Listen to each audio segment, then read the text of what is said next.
রাখি পূর্ণিমা বা রাখি উৎসব ভারত ও বাংলাদেশের অন্যতম জনপ্রিয় উৎসব। এটা প্রতি বছর শ্রাবণ মাসে পূর্ণিমার দিনে পালিত হয়, যা সাধারণত জুলাই আগস্ট মাসে পড়ে।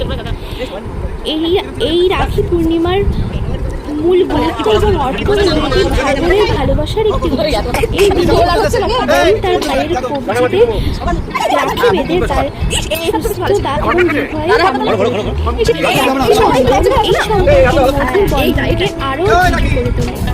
বোনেরা সকালে সুপ্রভাতের শুভেচ্ছা জানিয়ে রাখি বাঁধে। ভাই তার বোনকে উপহার দেয় এবং প্রতিজ্ঞা করে বোনকে সবসময় রক্ষা করবে।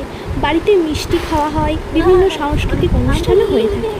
এছাড়া মহাভারত, রামায়ণ, পুরাণেও রাখির উল্লেখ পাওয়া যায়।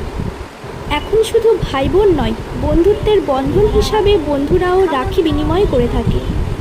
বিভিন্ন সমাজেও রাখি উৎসব সামাজিক ঐক্যের প্রতীক হিসাবে পালন করা হয়।